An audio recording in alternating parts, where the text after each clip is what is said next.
بسم الله الرحمن الرحيم وأنزلنا إليك الذكر لتبين للناس ما نزل إليهم ولعلهم يتفكرون.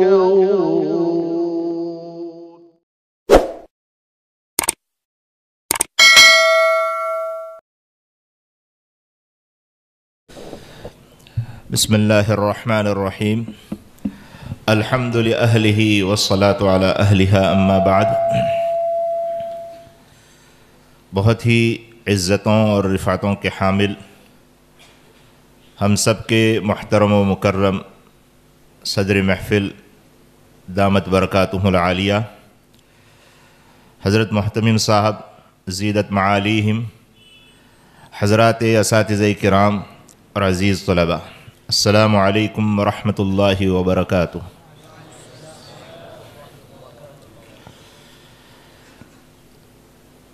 ابھی ہمارے مکرم اور محترم حضرت قاری و مقری عبدالعزیز صاحب حفظہ اللہ تعالی جب تلاوت فرما رہے تھے تو وہ تلاوت ہی محفل کا مسک الختام تھا. صحیح بات تو یہ ہے. اور مجھے اس وقت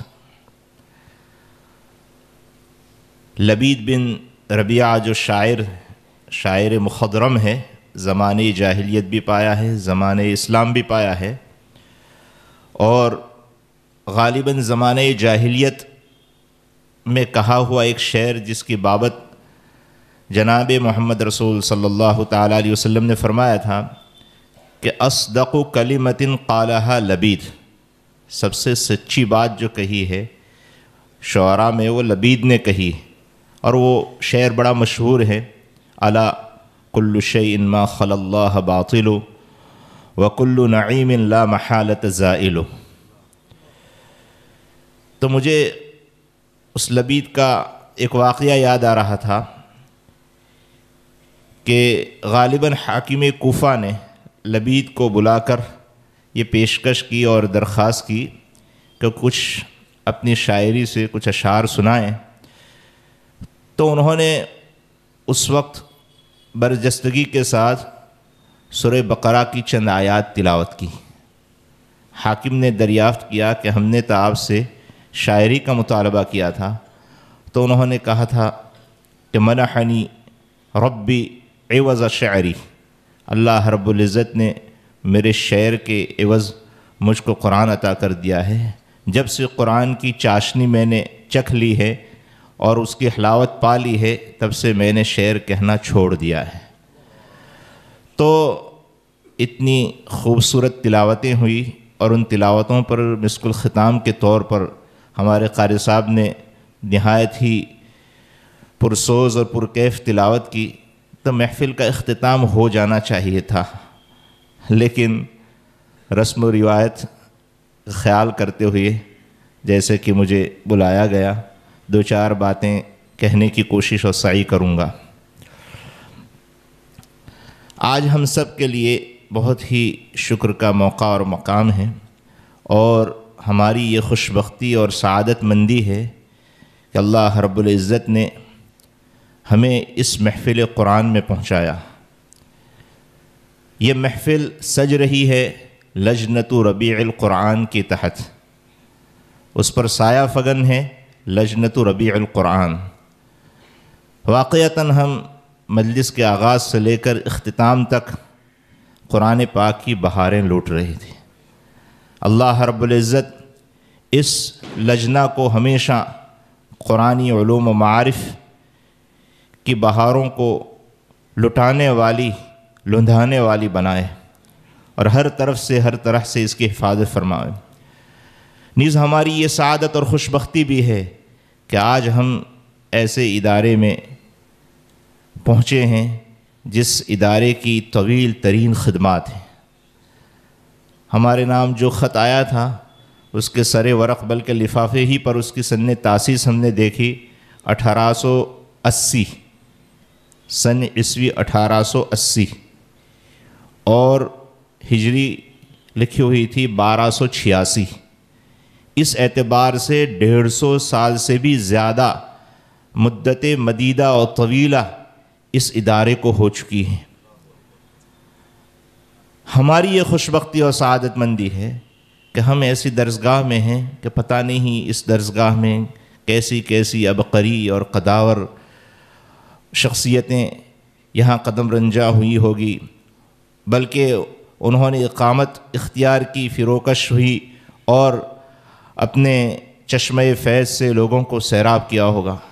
اس ادارے کی بڑی خدمات نہ صرف گجرات و ہندوستان بلکہ پورے عالم میں، یہاں سے محدثین، مفسرین، مفتیان، قراء اور پتہ نہیں کیسے کیسے دین کے پاسبان اور محافظ اس کی کوکھ سے جنم لے کر پوری دنیا کے اندر پہنچے ہیں اور دین کی حفاظت و صیانت کے ساتھ ساتھ اشاعت و ترویج کا کام کیا ہے۔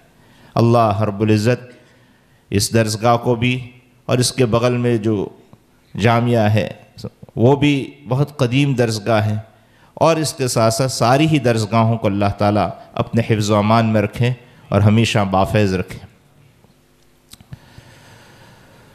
بزرگوں، دوستوں اور عزیز بھائیوں، ہم قرآن کی اس پاکیزہ نسبت پر جمع ہیں۔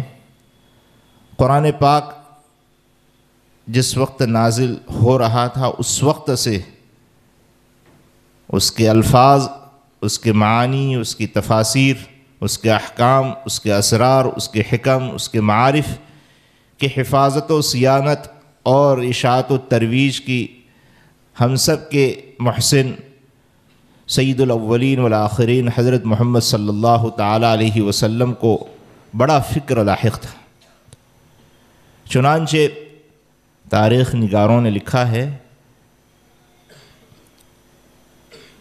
عظیم مورخ حضرت مولانا قاضی اطہر مبارک پوری صاحب رحمہ اللہ تعالیٰ نے اپنی کتاب خیر القرون کی درسگاہوں میں لکھا ہے کہ ہجرت عامہ سے 2 سال قبل حضرت نبی پاک علیہ الصلاۃ والسلام کی فکر و توجہ کی بنیاد پر مدینہ منورہ میں قرآن پاک کی تعلیم کی 3 عظیم درسگاہیں قائم ہو چکی تھیں۔ ایک درسگاہ شمال میں تھی جس کے روح رواں یا وہاں کے معلم حضرت مصعب ابن عمیر رضی اللہ تعالیٰ عنہ تھے، جن کی بارگاہ میں بڑے بڑے صحابہ کرام پہنچتے، کسب فیض کرتے اور قرآن کی تعلیم میں لگ جاتے تھے۔ ایک جنوب میں تھی جس کے معلم رافع بن مالک عجلانی رضی اللہ تعالیٰ عنہ تھے، وہ بنو زریق سے تعلق رکھتے تھے۔ وہاں ایک مسجد بھی تعمیر ہوئی، وہ وہاں کے امام بھی تھے، وہاں بھی حضرات صحابہ کرام یا وہ حضرات جو حلقہ بغوش اسلام ہوتے وہاں جا کر ان سے استفادہ کرتے۔ اور ایک اور درسگاہ تھی جو بڑی مشہور درسگاہ تھی، حضرت سالم بن مولا ابی حذیفہ رضی اللہ تعالیٰ عنہما، جس کے معلم تھے نہایت ہی خوشگلو، نہایت ہی خوش الحان اور بہترین تلاوت کرنے والے تھے۔ بلکہ ان کی بابت حدیث پاک میں آیا ہے کہ حضرت نبی پاک علیہ الصلاۃ والسلام نے ایک بار ارشاد فرمایا کہ اللہ کا شکر ہے کہ اللہ نے میری امت میں ایسے خوش الحان قاری کو پیدا فرمایا ہے۔ آپ اس سے اندازہ لگائیں خوش الحانی کس قدر مطلوب ہے، حسن تلاوت کس قدر مطلوب ہے۔ اس کی سماعت پر یا ایسے افراد کے وجود پر حضرت نبی پاک علیہ الصلاۃ والسلام اللہ کا شکر بجا لا رہے ہیں۔ تو یہ جو حسن صوت کی نعمت ہے اور خوش الحانی کی جو نعمت ہے بہت عظیم نعمت ہے، بہت عظیم نعمت ہے۔ اس کی صیانت، اس کی حفاظت ہونی چاہیے، اس کو صحیح استعمال کرنا چاہیے۔ اس کے لیے کیا وسائل ہیں، کیا اسباب ہیں، آپ حضرات یقیناً اپنے اساتذہ کرام سے سنتے ہوں گے۔ اس کے لیے ہمیں اور آپ کو مطالعہ کرنا چاہیے کہ یہ کس قدر عظیم اور بڑی نعمت ہے۔ ایسی نعمت ہے کہ اس نعمت کے ذریعے ہم اللہ کا قرب حاصل کر سکتے ہیں، اللہ کے محبوب بن سکتے ہیں۔ حضرت نبی پاک علیہ الصلاۃ والسلام نے ارشاد فرمایا کہ ما اذن اللہ لشیء ما أذن لنبي حسن الصوت أن يتغنى به او كما قال علیہ الصلوۃ والسلام، کہ حضرت نبی پاک علیہ الصلوۃ والسلام فرماتے ہیں کہ اللہ تعالیٰ کسی چیز کو اتنا بغور نہیں سنتے جتنا کہ کسی آپ کے جو ہے نبی کو اللہ کی دی ہوئی کتاب کی تلاوت جو حسن صوت کے ساتھ ہو اس کو سنتے ہیں۔ ان یتغنى بها، حضرات محدثین کرام تشریف فرما ہے، اس کی کئی تشریحات ہیں، اس میں سے ایک یہ بھی ہے کہ خوش الحانی کے ساتھ تلاوت کرنا اللہ کو بہت ہی زیادہ پسندیدہ ہے، تغنی بالقرآن جس کو کہتے ہیں۔ اور کیوں نہ ہو، خود ہم مشاہدہ کرتے ہیں، بھئی دو بچے، دو طالب علم ہیں، دونوں صحیح پڑھتے ہیں، ایک خوش الحان ہے، مشق کے ذریعے اس نے ترقی کی ہے، تو اس کی تلاوت کی طرف کان جتنے کھینچتے ہیں اور جس قدر آپ کے جو ہے وہ لوگوں کے دلوں کو مسحور کرتا ہے، وہ بات اس دوسرے طالب علم میں نہیں ہوگی جس کی صحت و ادا تو ہے لیکن لہجہ نہیں ہے، خوش الحانی نہیں ہے، صوت کی ہم آہنگی نہیں ہے، تو اس کی طرف کان اتنے نہیں کھینچیں گے، وہ اپنی تلاوت کے ذریعے لوگوں کو مسحور نہیں کر پائے گا، وہ اس کی تلاوت رقت آمیز نہیں ہوگی، اس میں کیف اور سوز نہیں ہوگا جتنا کہ خوش الحان طالب علم کی تلاوت میں ہوگا۔ اور ایسا صرف انسانوں کے ساتھ نہیں ہے، لوگوں نے لکھا ہے کہ جانور تک خوش الحانی اور خوشگلوئی کے آپ کے جو گرویدہ ہیں۔ آپ دیکھیں سپیرے کو آپ نے دیکھا ہوگا، وہ جب بن بجاتا ہے تو سانپ اپنے بل میں ہوتا ہے تو وہ بھی باہر نکل کر رقص کرنے لگتا ہے اور وہ اپنا سر دھنتا ہے۔ آپ نے سنا ہوگا کہ ایک خوش الحان اور خوشگلو حدی خواں چرواہا جب وہ حدی پڑھتا ہے یا گاتا ہے تو اونٹ بھی مست اور بے خود ہو کر چلنے لگتا ہے۔ آپ نے سنا ہوگا حضرت داؤد علیہ السلام جب زبور کی لکھا ہے 70 لہجوں میں تلاوت فرماتے تھے، جب آپ زبور کی تلاوت فرماتے تھے پرندے پر مارنا چھوڑ دیتے تھے، مچھلیاں رک جاتی تھی، تو اس کا اثر، خوش الحانی کا اثر اور حسن صوت کا اثر تو جانوروں پر بھی ہوتا ہے، تو پھر انسانوں پر کیوں نہیں ہوگا؟ تو یہ اللہ کی نعمت ہے، اس نعمت کی صحیح قدر ہونی چاہیے، اس کو اس کے محل اور مصرف میں صحیح طور پر ہمیں استعمال کرنا چاہیے۔ یہی ہمارے آقا مولا حضرت نبینا صلی اللہ تعالیٰ علیہ وسلم نے ہمیں تعلیم دی ہے۔ آپ کی بعثت سے پہلے اس وقت ماحول یہ تھا کہ بہت سے خوشگلو و خوش الحان لوگ تھے، وہ اشعار کو گنگناتے تھے، 2 کوڑیوں کے خاطر، 2 پیسوں کے خاطر وہ بادشاہوں کے پاس، عمراء کے پاس چلے جاتے تھے۔ بہت سی ایسی عورتیں بھی تھیں جو خوش الحان تھی، مغنیہ تھی، وہ اپنے حسن صوت کو اشعار میں استعمال کرتی تھی اور 2 پیسے کما لیتے تھے، لیکن حضرت نبی پاک علیہ السلام نے اس نعمت کا ازالہ نہیں بلکہ امالہ کیا کہ اس کو کیسے آپ استعمال کریں گے۔ اللہ رب العزت کی دی ہوئی اس نعمت کی ہمیں قدر ہونی چاہیے، لیکن جس فن کو ہم حاصل کر رہے ہیں اس فن کو تدریجی حاصل کیا جاتا ہے، اس کے مراحل ہیں۔ سب سے پہلا مرحلہ جو سب کے لیے ضروری ہے وہ تلفظ اور ادا ہے۔ تلفظ اور ادا یہ صحیح ہونا چاہیے۔ جب تلفظ اور ادا صحیح ہو جائے تو اس کے بعد اس میں استحکامیت ہو، مضبوطی ہو۔ اس کو آپ ایسے سمجھ سکتے ہیں ہمارے طلباء کہ جیسے کوئی راج اور معمار کسی دیوار کو چنتا ہے تو دیوار بن جاتی ہے، تو دیوار تو کھڑی ہو گئی، لیکن اب اس میں استحکامیت کے لیے، اس میں مضبوطی کے لیے اس پر پانی چھڑکنا پڑتا ہے۔ کئی روز تک صاحب خانہ یا جس کو بھی وہ مکلف کرے وہ پانی چھڑکتا ہے تاکہ وہ بنی ہوئی دیوار جو ہے وہ مضبوط ہو جائے، اس میں استحکامیت آ جائے۔ ٹھیک یہی حال یہاں پر ہے۔ ایک مرتبہ ہمیں اپنے تلفظ اور ادا کو درست کرنا ہوگا۔ جب ہمارے تلفظ اور ادا کی درستگی پر استاد کی طرف سے تصدیق کی مہر ثبت ہو جائے، اس کے بعد ہم کو اس میں استحکامیت پیدا کرنے کے لیے تمرین اور مشق کی ضرورت پڑے گی۔ جب بار بار مشق کریں گے تب جا کر اس میں استحکامیت پیدا ہوگی۔ اور استحکامیت کیسے پیدا ہوگی کہ ایک لفظ یا ایک حرف جس جگہ پر بھی آئے اس کے ادا اور تلفظ میں سر منہ انحراف نہ ہو۔ جس کو علامہ جزری علیہ الرحمہ نے یہ لکھا ہے کہ واللفظ فی نظیرہ کمثلہ، کہ ایک لفظ جہاں آ جائے اپنے نظائر میں یا اپنے الگ الگ جگہوں پر آئے، اس کا مسمى، اس کی ادا بالکل ہو بہو باقی رہے.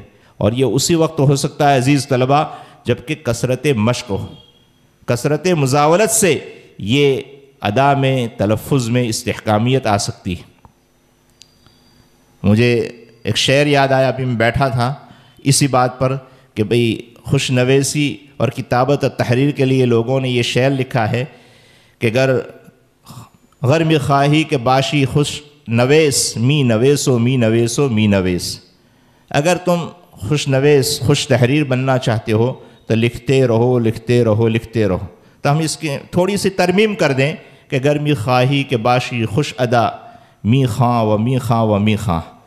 اگر تم چاہتے ہو کہ خوش ادا بن جاؤ تو پریکٹس کرتے رہو، مشق کرتے رہو، مشق کرتے رہو، مشق کرتے رہو. اس سے استغنا نہیں ہے اور اس کی کوئی انتہا بھی نہیں. ترقی کی کوئی انتہا نہیں، ترقی کی کوئی انتہا نہیں. علم اللہ کی صفت ہے اور اللہ کی ذات لامحدود ہے، اس لیے علم بھی لامحدود ہے. آدمی جتنا پڑھتا ہے نا، جتنا مطالعہ کرتا ہے، اتنا اس کا جہل چھٹتا ہے اور اس کو اپنی جہالت کا اعتراف ہوتا ہے. ہم اکثر و بیشتر اپنے عزیز طلباء کو یہ کہتے ہیں کہ بھئی کوئی کتنا ہی بڑا عالم، علامہ زمان بھی کیوں نہ ہو، لیکن اس کی مجہولات اس کے معلومات سے بڑھی ہوئی ہے. آدمی جتنا پڑھتا ہے اتنا اس کو اپنی جہالت اور نادانی کا علم ہوتا ہے.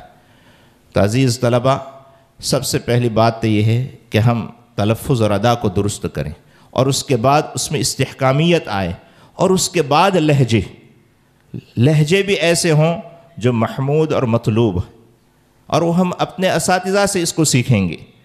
بہت سے لوگ مارکیٹ کے اندر ایسے ہیں کہ جن کے لہجے، وہ لہجوں میں یوں سمجھیے کہ ایک قسم کا زہر پلا رہے.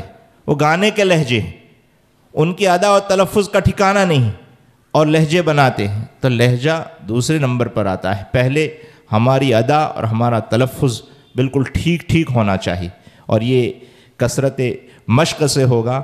بڑی خوشی ہوئی، بڑی مسرت ہوئی. الحمدللہ تجوید و قرات کا علم یہاں روز اول سے پڑھایا جاتا ہے، جیسا کہ ناظم جلسہ نے شروع میں یہ کہا کہ اس فن کی جانب اعتنا تو روز اول سے تھا. لیکن یہ جو انجمن کی اساس و بنیاد رکھی گئی، یہ اس وجہ سے کہ طلباء کی جو خابیدہ صلاحیتیں ہیں، مضمر و پوشیدہ صلاحیتیں ہیں، ان صلاحیتوں کو مجمع عام میں لایا جائے.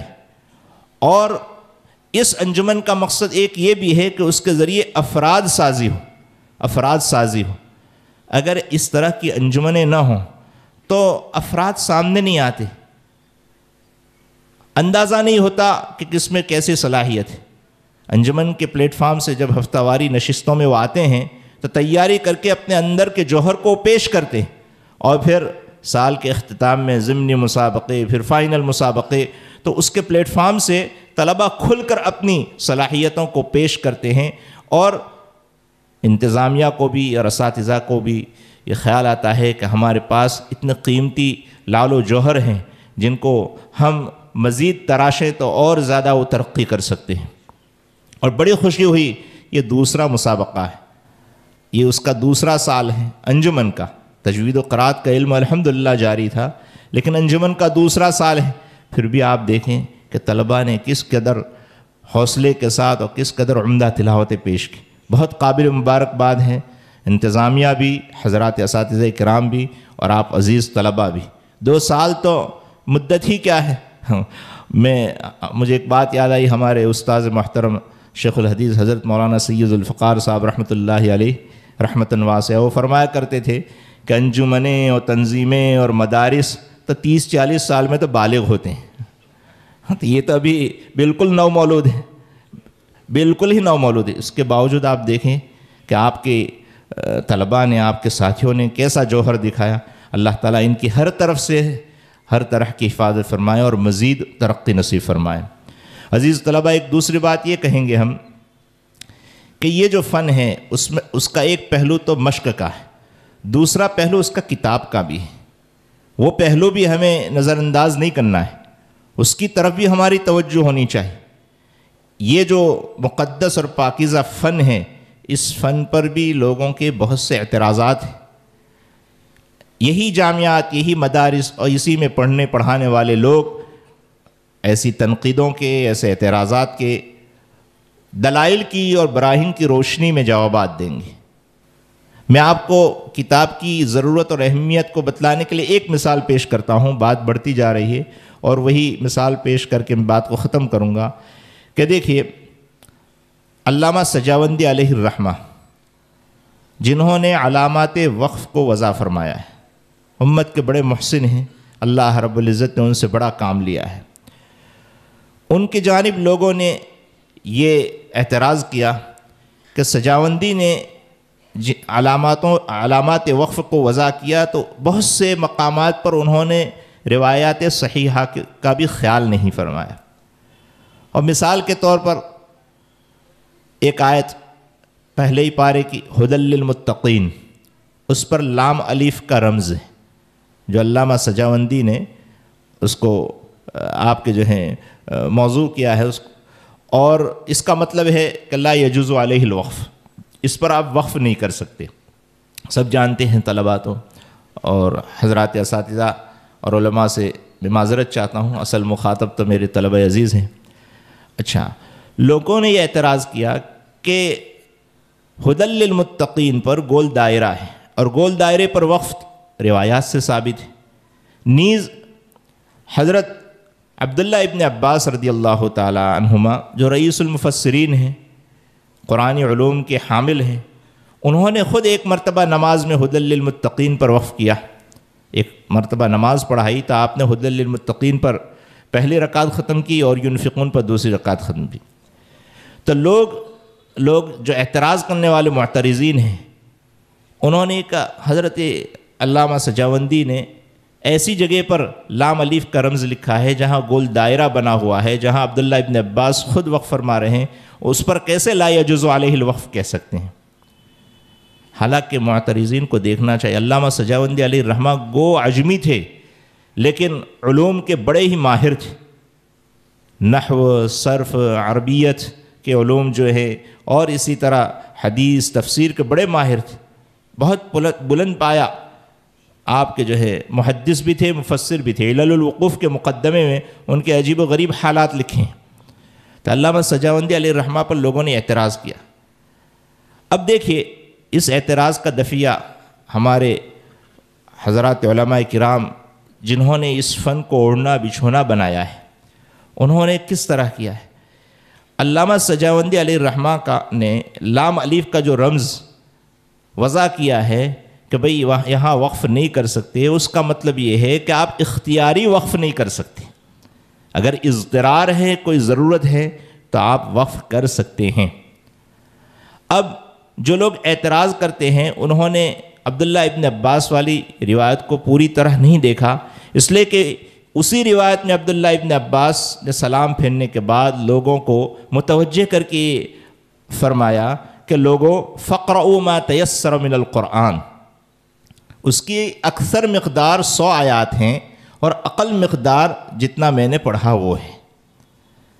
تو یہ ایک ضرورت تھی تعلیم اور تفہیم کی، جس کی وجہ سے آپ نے ھدی للمتقین پر وقف کیا، تو یہ تو اضطراری وقف ہوا اور ضرورت کا وقف ہوا، اور ضرورت اور اضطرار کے وقت پر لام علی پر وقف کرنا یہ علامہ سجاوندی علیہ الرحمہ بھی منع نہیں فرماتے۔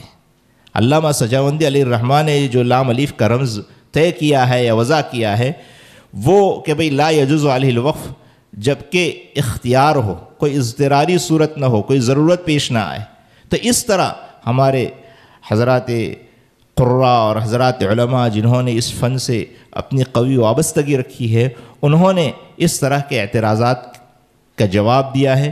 کہنے کا منشا یہ ہے کہ جب تک ہم کتابوں کو کھنگالیں گے نہیں، جب تک ہم اس فن کو پڑھیں گے نہیں، تب تک ہم معترضین کے اعتراضات جو ہیں اسی کے آپ کے جو ہے قائل ہو جائیں گے یا اسی کو ماننے لگیں گے۔